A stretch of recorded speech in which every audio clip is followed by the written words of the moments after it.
Question 1 मधला second बघू. तुम्हाला काय दिलं आहे?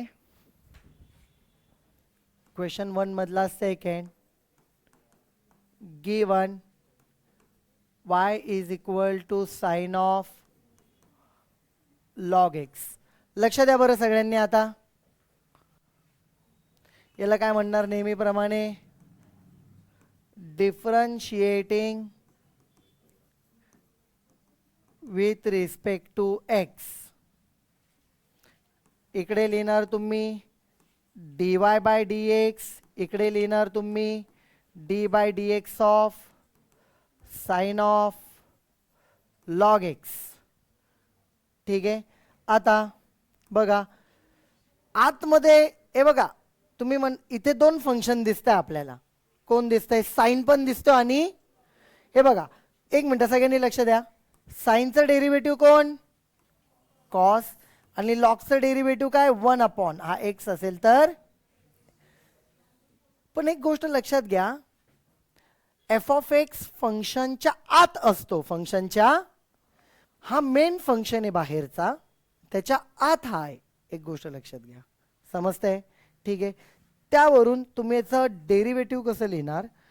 Which is equal to therefore dy by dx is equal to साइनचं पहिले साइनला बघायचं. साइनचं डेरिव्हेटिव्ह कोण आहे? कॉस. जर एक्स असता इकडे तर एक्स लिहिला असता, पण एक्स आहे का? नाही. मग हे बघा, आपण काय मानलं होतं? Sine of f of x असेल तर त्याचं derivative cos of f of x.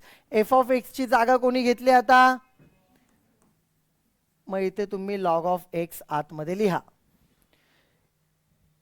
Into त्याचा डॅश, त्या फंक्शनचा काय? डॅश, त्याचा डेरिव्हेटिव्ह. चला याचं मी इथं लिहितो शेजारी, डेरिव्हेटिव्ह ऑफ लॉग एक्स. झालं. आता आन्सर काढायचं फायनल. मेन काम झालं तुमचं. Therefore dy by dx is equal to cos of log x, brackets use करा नाही तर मिनिंग चेंज होतो, into derivative of log x 1 upon. याला एकत्र पण लिहू शकतात असं तुम्ही लिहिताना डायरेक्ट बरं का. असं खाली डिरेक्टली एक्स लिहिलं तरी पण चालेल. दिस इज द आन्सर. आणि इक्वल टूची साईन आहे ना, नेहमी लक्षात ठेवा, म्हणजे न्यूमरेटरला नाही गेली पाहिजे, इथे दिसले पाहिजे ती व्यवस्थित. दोन टर्म आहे ना, न्यूमरेटर डिनॉमिनेटर मध्ये डिव्हिजनचं साईन तिथं असलं पाहिजे. ओके. dy by dx. लक्ष द्या. Next question. झालं, ते आन्सर आलं. ठीक आहे. नेक्स्ट क्वेश्चन आपल्याला बघायचं आहे. पुढचा काय? नंबर 3 त्याच्यामधला काय दिला आहे? क्वेश्चन 1 मधला 3, पेज नंबर 4. क्वेश्चन बघूया फक्त. आन्सर बुकमध्ये त्यांनी मोठं दिलेलं आहे. E raise to tan x. Given काय आहे? y is equal to e raise to tan x. याला लिहूया आपण differentiating with respect to x.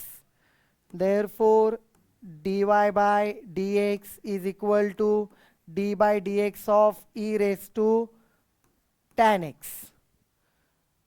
आता ई, हे बघा, ई रेस टू एक्स चं derivative e raise to x. Tan एक्सचं डेरिव्हेटिव्ह काय असतं? Sec square x. मग मेन कोण आहे? हे बघा, मेन ईच आहे. कारण काय? तो आधी येतोय.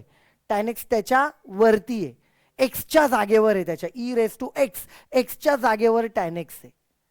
त्यामुळे मेन फंक्शन तर e raise to function.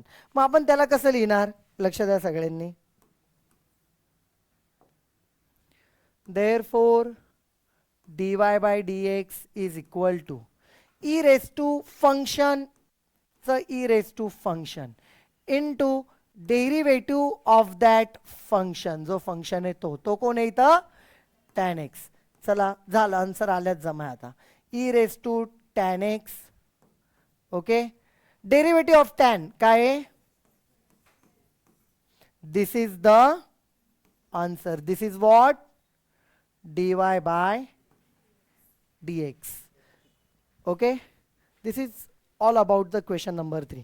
Number 4 बघू लगेच. ठीक आहे. नंबर 4 काय आहे? log of x square plus x raised to 5 plus 4.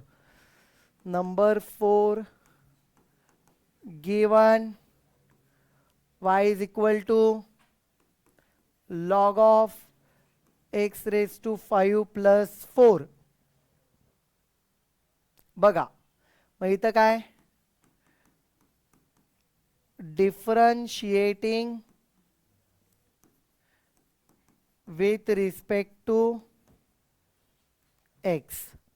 नेहमीप्रमाणे इथे काय येणार dy बाय इकडे काय येणार डी बाय डी एक्स. दोघीकडे आपण डी बाय डी एक्स देतोय. लॉग ऑफ ब्रॅकेट्स नीट यूज करायचे.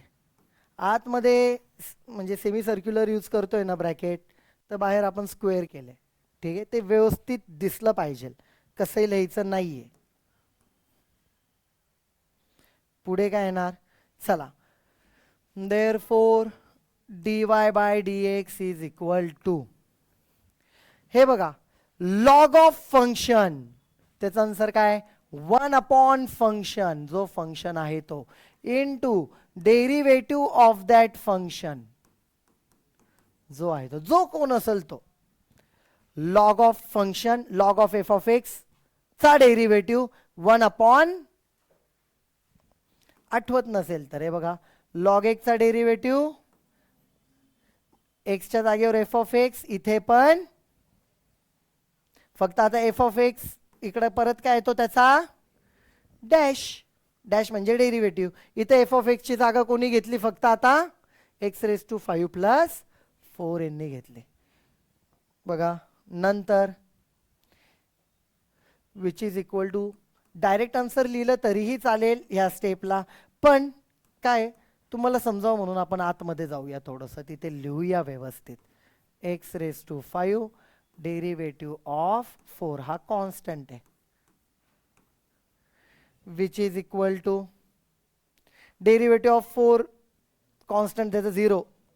ठीक आहे, याचं काय येणार मी डायरेक्ट लिहितो x raise to 5 x raise to n, n x raise to n minus 1, 5 x raise to, तो येणार त्याचा डेरिव्हेटिव्ह. चला बरं लिहूया आपण.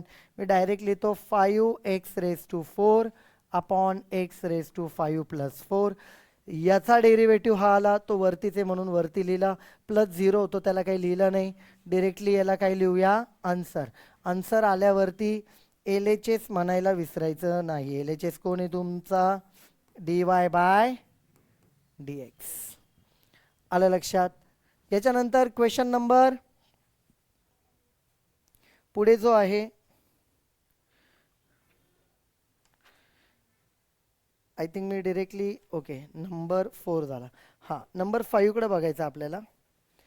5 3 cos x minus 2, 5 raise to 3 cos x minus 2 वरती का खाली आहे, एक्झाम्पल मध्ये वरती दिलेला आहे तो, म्हणजे इथे बरं का हा तुम्हाला कोण दिला आहे y. क्वेश्चन नंबर कितवा आहे 5th.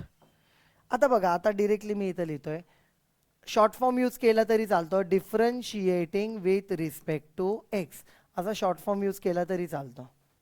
मी इथं लिहितो dy by dx, d by d x of कोण आहे ते रेस टू नीट दिसू द्या बरं का, की ती टर्म रेस टूला आहे असं व्यवस्थित दिसू द्या.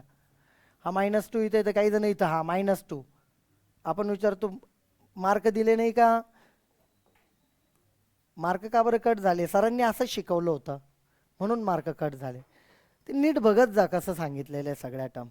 ओके ठीक आहे, -2 वरती हे बघा कॉन्स्टंट रेस टू फंक्शन. हे बघा ए रेस टू एक्सचं काय आहे, ए रेस टू एक्स लॉग ए. इथं फंक्शन आला तर इथे पण फंक्शन इनटू त्या फंक्शनचा डेरिव्हेटिव्ह. ठीक आहे, हा आपला काय होता बेसिक फॉर्म्युला. त्यानुसार इथे जरा आपण अप्लाय करूया, लक्ष द्या सगळे.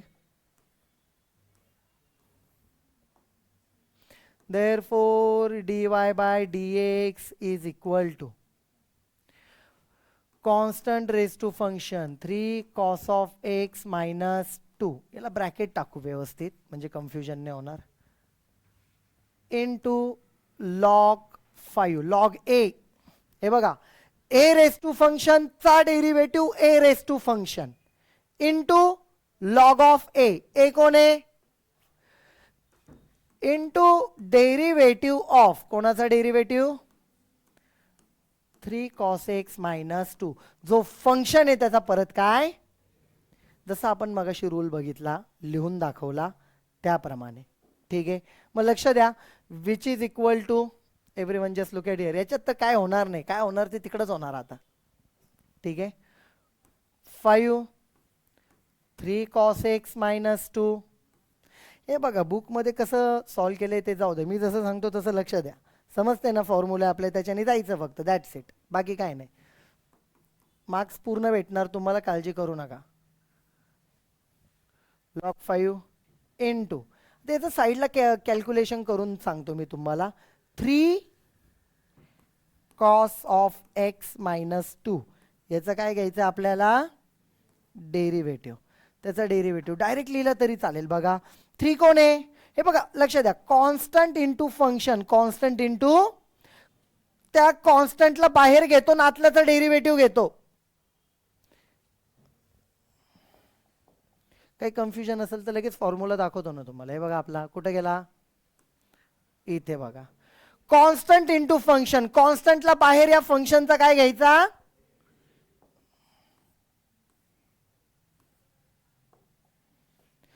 कॉन्स्टंटला बाहेर या फंक्शनचा कॉसचा काय minus sine x minus constant फक्त हा फक्त कॉन्स्टंटचा. हे बघा पहिली गोष्ट तर डेरिव्हेटिव्ह ह्या टर्मला जाणार मायनस डेरिव्हेटिव्ह ह्या टर्मला जाणार. याचा तर डेरिव्हेटिव्ह काय होणार आहे चला डायरेक्ट लिहून टाकायचं. आता हे व्यवस्थित लिहू फक्त लिहिताना ब्रॅकेटमध्ये 3 मायनस साइन एक्स मायनस 0 हा डेरिव्हेटिव्ह ह्या पहिल्या टर्मचा मायनस याचा डेरिव्हेटिव्ह 2चा किती आला. तुम्ही म्हणणार हे झालं काय अरे याचा डेरिव्हेटिव्ह घेतलाय. डेरिव्हेटिव्ह घेतलं परत इथं डी बाय डी एक्स लिहू नका. डेरिव्हेटिव्ह घेतलाय ना आता परत लिहू नका. काही जण याचा डेरिव्हेटिव्ह काढतात परत इथं डी बाय डी एक्स लिहिता त्याचा परत डेरिव्हेटिव्ह काढणार. लिहिलेल्या चुकीमुळं ते लक्षात येत नाही होत काय लिहितोय ते. ठीक आहे डेरिव्हेटिव्ह काढलाय परत लिहायची गरज नाही. सो हे इंटू टर्म आहे इंटू असल्यामुळे कॉन्स्टंट आधी लिहिण्याची पद्धत आहे आपल्यामध्ये. मायनस साइन एक्स आधी देऊन टाकू किंवा लॉग 5 पण कॉन्स्टंटच आहे त्याला आधी लिहूया. -3 आधी लॉग 5 आधी इथे साइन एक्स एक्सची टर्म आणि हे 5 raise to 3 cos x minus 2. This is the final answer. मला लिहायला इथे जागा नाही आहे तुम्ही dy बाय डी एक्स इथं लेफ्टला लिहा. ठीक आहे अजून एक एक्झाम्पल क्वेश्चन 1 मधला बाकी आहे पण सध्यासाठी एवढं ठीक आहे. एवढं लिहून घ्या तुम्ही. कुठून क्वेश्चन नंबर 2 पासून लिहायला स्टार्ट करा. 1 बघितलेला आहे तुम्ही 2 पासून लिहायला स्टार्ट करा. स्टार्ट रायटिंग डाऊन लिहा पटकन.